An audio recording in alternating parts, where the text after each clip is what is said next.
Direct from Foxborough, Massachusetts, the gem of Norfolk County, and taped at the studios of Foxborough Cable Access. It's Foxborough Central. And here's your host, Bob Hickey. And welcome to another fantastic episode of Foxborough Central. I am Bob Hickey, your host, and I want to thank you for taking the time to join with me and my guest as we talk about the people, events, and organizations that make Foxborough truly the gem of Norfolk County.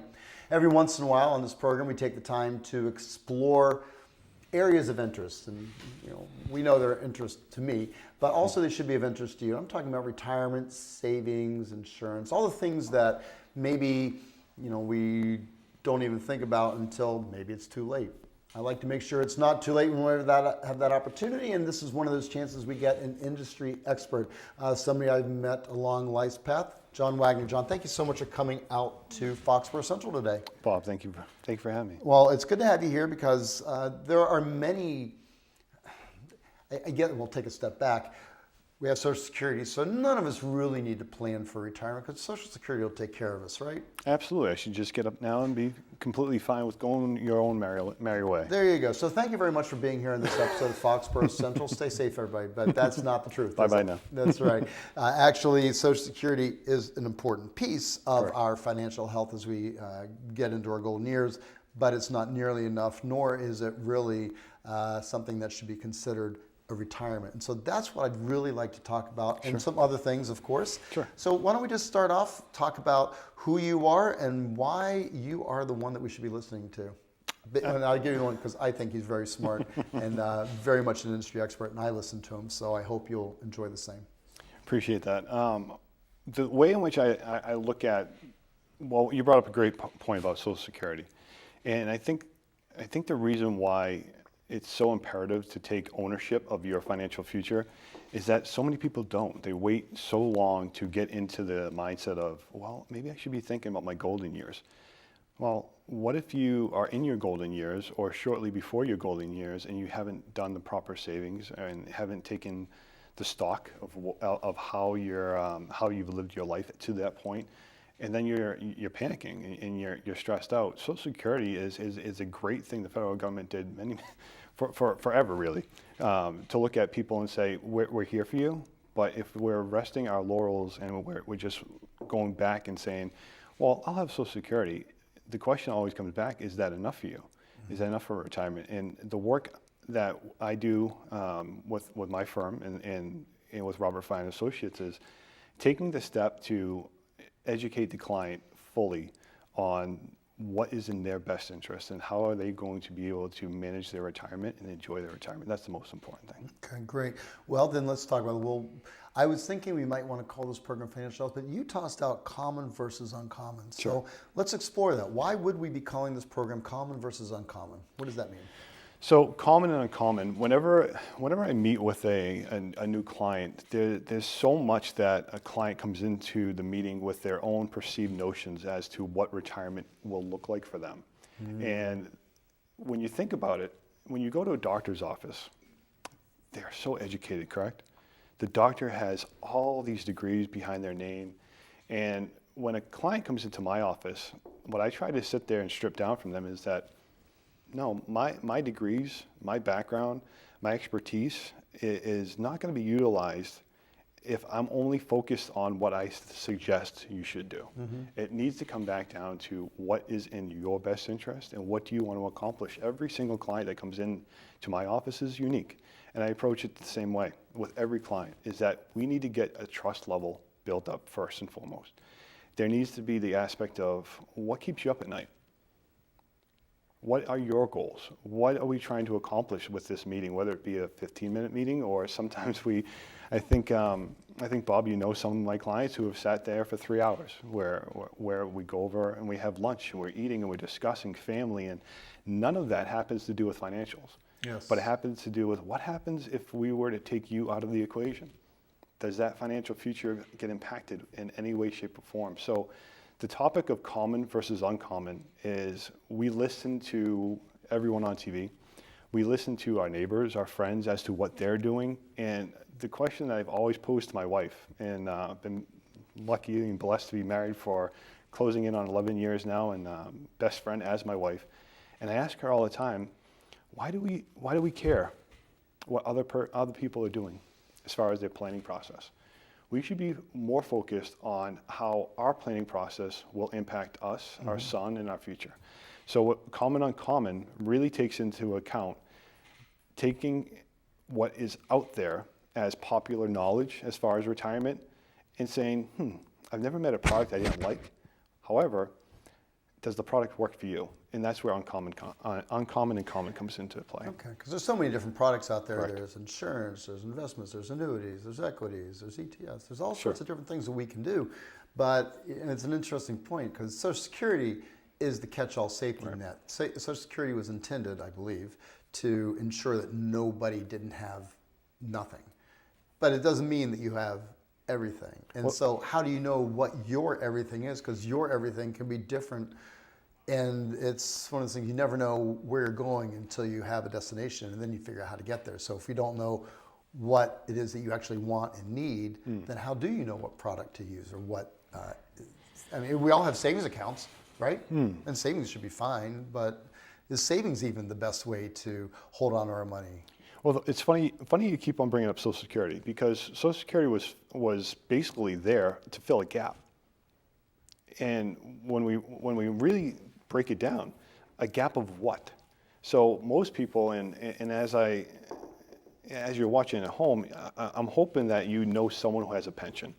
So I remember my grandparents when they came over from Ireland, they worked for a rubber company based out of Milford.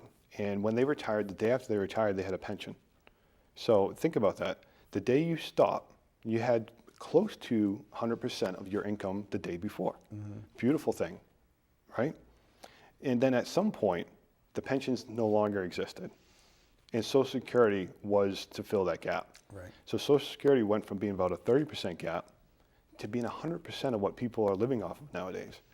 And as we move towards retirement, if you're not filling that 70% gap with whatever vehicle it is, you're going to be at retirement sitting there going out to dinner or picking up the grandkids. And how many times have you gone out to dinner and been with someone where you see, I call them crocodile arms, right? Where the check comes by. And great right? commercial, right? I can't reach for I'll that reach check. that check. What I really want my clients to understand is that we have to break down all those misconceptions and all those crutches that we have, whether it's through inheritance or whether through I'll plan later, and saying the steady approach to savings is the best approach possible. How do I steadily, incrementally put money aside and not touch it and not think about it? But yeah, Social Security in its truest form should be on top of your existing plan. And again, I'm speaking with John Wagner. He is the Vice President of Robert Fine and Associates for the regional office. You can reach out to him at jwagner@robertfineassociates.org if you have any questions about what we're talking about here in today's program or any clarifications, or you can call his office at area code 508-820-9939. And just so we're clear, this is not a sales program. This is a program where I think we have a great opportunity to learn about retirement, to learn about retirement savings. What is it really? Because there's misconceptions that we get into about, I've got X amount of money in my savings account. But then you speak with a financial planner, or maybe we have a conversation like this, and you realize that maybe that money in my savings account is not enough, and by whatever definition enough might be, and then B, maybe there's something different that I could and should be doing. And so I think that's maybe a place to go now is savings. Let's talk about that. Sure. You mentioned it, and what does savings really mean? Are we just talking about, a passbook savings account that we got when we were 10 years old? Mom gave us still bring those out? $1.50 to put in the bank, and we still have it, right? I don't know. If you know of a bank that actually does that, I'd love to be introduced to them, because I think as we start in childhood, right? I have a 4-year-old son. He just turned 4 yesterday, actually. Congratulations. Thank you. And great little guy. And my wife and I have come up with the token system. So if you're familiar with the token system, good behavior, you're rewarded with a token. You get to cash those in. Wouldn't that be great if we all could do that? So as our good behavior accumulated, our savings aspect of things, our savings of tokens could turn into better things going forward. Of course we do. And the tokens turn into pennies and nickels and dimes. And we are all on that economy. But for behavior modification, what we also want to do is teach the behavior. I think savings is one of those misconceptions, because when you go into I've got a savings account, but Sure. if you look at the rate of inflation, what you're receiving in your savings, you're actually losing money with money sitting in a savings account. Correct. But you should have savings. So, and we talked before about the pensions, and now the popular is the 401k. The employer makes a small match, and you generate your retirement savings through a 401k through your employer. It relieves them the obligation of a pension. It simply grows by market value. But is that even the best way to go about it? Well, there's so many different products out there. Well, it's interesting you bring up all I've asked you 90 different questions. So. That's all right. I tried in my head to sit there and say, okay, there was 90 questions that were just asked, and this is what happens, Bob. This is what happens, and this is what happens in every appointment. So when we go into an appointment, we have an agenda, right? And sometimes I say to clients, we have all this stuff listed on the agenda. Let's just throw that out because there's going to be all these other topics that came out. I brought up my son, and the reason why I brought up my son is you brought up savings, right? We're all very fixated on, am I saving enough? Mm-hmm. So let's take a 4-year-old, for example. His income, 100% of that is being saved. 100% when you think about that. So I brought up that token system because it's a really great analogy to the savings process. Every dollar that he earns, when you think about it, goes directly into his savings jar. Now, can we do that as working adults? No, we can't. But it's what percentage needs to be saved. So a lot, when I'm seeing clients come in here, the number one savings vehicle most of my clients are participating in is what? It's the 401k. Mm-hmm. So if you have an employer, a lot of the times is that when you come into a new job, the first check mark that you make is 401k contribution. And it ranges, whether on average 5 to 10%. 5 to 10% of the income, some people will sit there and say, well, I make $100,000 a year, say. I save 5% of that. Well, that's $5,000 a year, mm-hmm. Prior to taxes. Is that enough? I have no idea. What if the person who's making $500,000 save 5%? What I'm getting at, Bob, is that it does not matter the amount of money you are saving. It matters the percentage piece that you are saving. Mm-hmm. And that's the common-uncommon structure to this, is that the common thing we'll say is that you have to have a certain amount of money. We all seen the advertisements with the green line, the yellow brick road, mm-hmm. or whatever you want to point towards retirement, with a number attached to it. What I try to do with clients as much as possible is that we get rid of that number, that stigma of I need X, I need $1 million, I need this, that, of retirement. I think that's what we all hear. Oh, right. You have to have $1 million to retire. Right. If you have $1 million of retirement, great. Mm-hmm. But look at inflation. My parents bought their house in 1968 for $14,000. Now try to buy a house for $14,000. Right. So as inflation spikes and as the cost of living increases all the time, I could pull up my cell phone and tell you the real cost of inflation is my cell phone that's burning a hole in my pocket because I have to replace it every 2 years. That's inflation. So as we're saving, are we ever saving enough? The question comes down to what percentage of your income are you saving? Because as you save a percentage of your income, what happens over time is that you're making the smart financial decisions going forward as to what percentage of your mortgage, what percentage of your income goes to your mortgage, what percentage is going towards college education, what percentage of it is going to spending. So there's really no knowledge I'm going to give a client that they can't get from their grandmother. And the reason why I bring that up is that the grandmother always told you to save first. Sure. Right? Whether it was the envelope system or any other glorified savings structure, it comes back down to as soon as you get your paycheck, sweetie, whatever it was, whether it be if you're old like me and you had the paper route, or you worked at a grocery store as a bagger as your first job, like I did, the first thing I was told was you take that $50 and you save 20% of it. So I always come back to the clients and say, we have to get you close to 20%. The next question is, how do we do that? Mm-hmm, mm-hmm. So that's a great next question. We're going to hit that question. We're reminding everybody that I'm speaking with John Wagner. He's Vice President of Robert Fine & Associates. Regional office covers Foxborough. His telephone number is 508-820-9939. He's also very responsive to emails whenever I have a question. I always get an immediate email back. And that's at Wagner, JWAGNER, at robertfineassociates.com. All right. So, savings. the misperceptions that I have about savings, that if I save money and just put in a checking account or savings account, it really doesn't do anything. It just sits there and I actually end up losing money. Am I wrong on that, or am I close to being wrong on that? Well, I'm never wrong. Sure. I'm always wrong. We know. Well, let me ask you this question. To the audience out there, and to you, Bob. You took $5 out of your pocket and you put it aside. Did you lose anything? I did not lose anything. It's still there.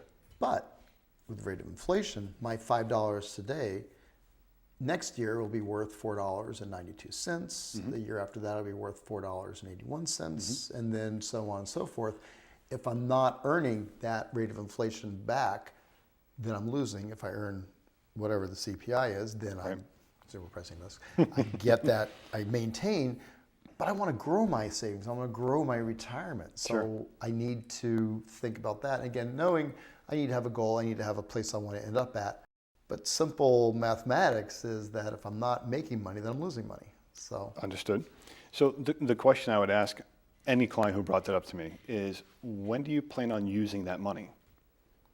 So if we look at if we look at the structures that are out there, the vehicles that are out there, in order to save, excuse me.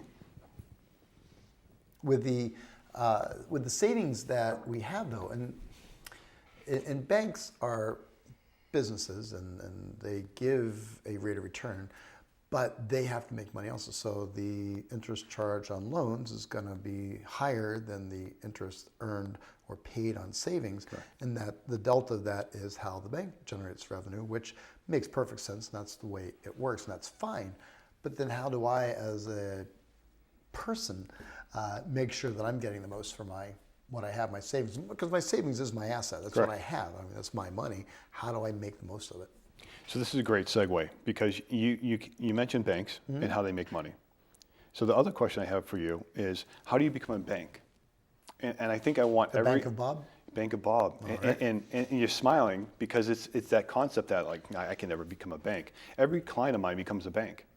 Every single client becomes a bank. The reason why is because you talk about that $5, and if I put that $5 away for a year, it becomes $4.50, say, within a year. Well, that's if you're concerned about it in a year. When we think about retirement, we're thinking about that horizon, right? We're looking out, we're at a beach, and we see the horizon, it's way off there. What I always ask a client is like, well, when is your horizon up?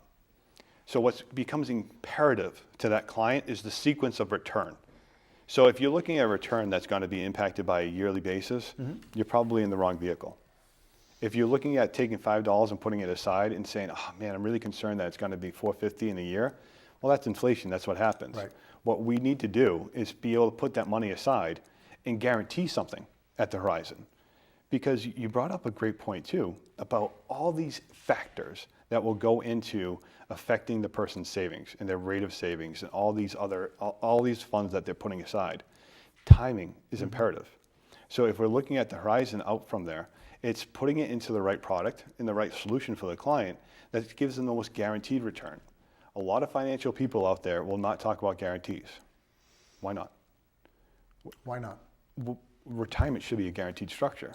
Retirement should be something where when you get into the retirement vehicle, all the money that I've saved, whatever the rate of return, I tell clients all the time, and this is common. The rate of return doesn't matter. It's your sequence of returns when you're impacting it. Whether or not you've set up something in the 401k that when you retire, you're able to take some of that away. Whether your savings in the vehicle, such as life insurance or annuities or whatever they may be, when are you starting to tap into them to guarantee your raises in retirement? So when we go back to that first $5, what's the goal for that $5? That's what I would ask every client. Inflation, knowing what the goal is. Correct. Every inflation, every factor is going to impact no matter what vehicle you put your money in. It all comes back down to what's the ultimate goal at the very end of it, and how much of that money that you put away is going to be there at that time. So there's no simple answer. There's not. As a financial planner, as someone who is in the industry, there's no one size fits all. It really comes down to every individual's needs. Correct. And where they want to be. And I guess as part of that, one of the good things about savings is that it's in an account, I can deposit money in, I can withdraw it, so I've got liquidity. There's so many products out there that maybe don't have that type of Sure. liquidity where you put in, and I think we're all familiar with CDs, you know, 2.5-year CD, you can't get it out without paying a penalty. What about liquidity? How important is that when we're talking about retirement savings? Glad you brought it up. So when we look at liquidity and savings structures, we're looking at, do you have access to the funds? Because I'm a 40-year-old man, 4-year-old child, and in my horizon, I look at it as I've been in my home for a certain amount of years. The likelihood I'm going to be in that home going forward, you know, maybe for a few more years, but maybe I want another home. Maybe life impacts me. Maybe I have to take on an elderly parent into my home. What do I need These at that things time? happen. Yeah. It's going to impact my retirement. That's obvious. But what if it didn't? Well, where am I going to get the funds, Bob? So when we brought up the topic of becoming a bank, what are banks able to do? They're able to lend and borrow money instantaneously. So there's those funds there. If my clients become a bank, they're able to take their liquidity and whatever structure it is to be able to offset those events in life. So take a 40-year-old, take a 30-year-old, take an 80-year-old. You're going to have events in life that you're going to have the furnace go. College education comes up. That's a big one that everyone's focused on right now. Is what do I do for college savings? How do we create liquidity that you can either borrow from, use, capitalize on, to be able to make sure that we're staying away from the 4-letter word, debt. So debt is the most impactful component that negates people's saving structure. And at the same time, sometimes debt is necessary, and sometimes it's not a horrible thing because you're putting out over a year, for example, purchasing a house, Correct. mortgage, particularly Correct. with the tax savings, the way the tax code is written, that you can Sure. get from the interest. Mortgages are a good thing because you can afford whatever you can afford, but you can afford to live in a home and then spread those payments out to where it's affordable. Right. But not all debt works that way. And the thing with debt, yes, it's a 4-letter word, but it's also how are you utilizing your debt? So the misconception that's out there is that I have debt, Bob. I need to pay it off as soon as humanly possible. And so I want to get personal with you for a second and say, many clients come into my office and the first thing they say to me is that I have debt.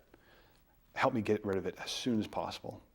And my question to them at that point is, what's the risk in doing that? So as we're savings allows you that it's that trump card. It's that I can go into my sleeve and throw down the ace. If I have savings, I can offset debt every single time it arrives, if I have enough savings. If I'm consistently putting that money aside, I can offset debt. The other misconception is if I pay it down faster, I'll have more to save. So what happens too in that equation is if you set up your debt in a structure where it's manageable to begin with, you're never rushing to have to pay it off. And the reason why is because your savings ends up being lump sum payments towards that debt.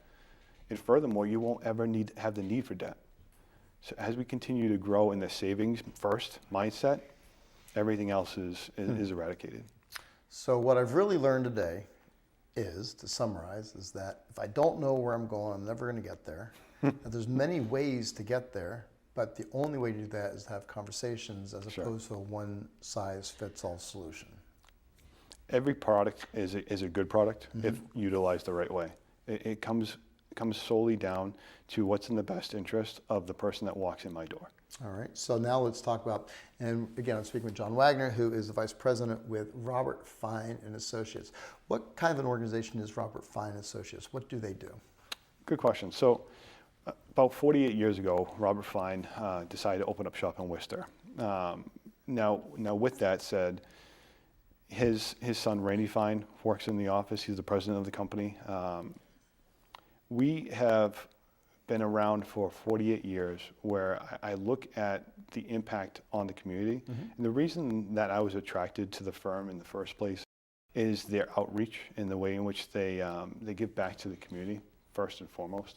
But on top of it, their approach to clients. And one thing that really enticed me to join was when Rainey and I were discussing coming over, and I made a promise to my mother, who has passed away almost 3 years ago to the day. And she said, every single person that walks into your office, treat them like me. So I used to have meetings with my mother where we would have buffalo wings and coffee and eat unhealthy stuff. And it was just fun meetings. It was fun meetings because it was my mom. And when I talked to Randy in that organization, they'll drive 2.5 hours just to meet with someone to make sure that they're okay. And that's what we're all about, is that it comes back down to the trust level that you have with the person that's managing your money, creating a product that's in your best interest. That's what we do, and we stand behind that. And that's really, you said a couple words there, but I think the one that really catches you is trust. So no matter who your financial planner is, no matter who your consultant is, or the person that you're working with, you have to trust them. And and there's so many in the landscape, but without that level of trust, without that connection, then, it's just a person. It's not somebody who may be looking out for your best interests. And I think that's the scariest thing about anybody investing money with anybody else, is that, okay, this is my money. It's all my money. Sure. And then I'm now trusting somebody to grow it for me. Is there anything in particular one should be looking out for as far as a danger sign, or is there a certification on the flip side, because we're always positive? Is there a certification or something that we should be looking out for that would, maybe give us an added layer of trust or comfort? Sure. I think when you're looking to hire, and my clients never hire me, they never pay me a check. So it's mostly when you're building that trust level with anyone. Why do you trust anyone to begin with? Because they're your friend. So if a friend is someone who's going to always be there and always back you up, that's what I would tell anyone. If you're looking at an advisor or producer or anyone in the insurance and financial services realm, you want to know whether or not they're transparent. So I'm very transparent with my clients. I tell them personal stories about why I am in the industry, why I chose this field. I feel as if the work I do chose me, not the other way around. So, and on top of that, what organizations is that person a member of? So if you're looking in my field, you want to make sure, are they members of NAFA? Are they? We can get we talk technical. we can get into that another time, but it's the organizations that back what you're doing. Sure. So when you're looking at when you research whoever you decide to put your money with, ask them the questions. Like, how many conferences did you go to last year? What's the education level that you're trying to strive for? Not be done with, not the ones that you have already, but where are you going? I think it's important to always be learning in this industry. That it's ever changing, whether it be federal regulations or just in the company itself, changing products. Are you always adding to that? So when someone's looking to hire someone to manage their funds, it's definitely the trust level comes there. And I always tell my clients, I don't ever want the trust card to come out on the first appointment. We need to build a relationship on trust. And I think that's built through absolute transparency. Let me show you what I do. How many financial advisors do you know out there would sit there and say to a client on the first meeting, here's my portfolio. That's what I do with clients. Here's what I have. Here's what I'm doing for my son who's 4 years old. Here's what my wife and I have. And furthermore, this is why. This is why. I think that speaks to a lot of people. It's not at the end of the day about me, it's about them. Outstanding.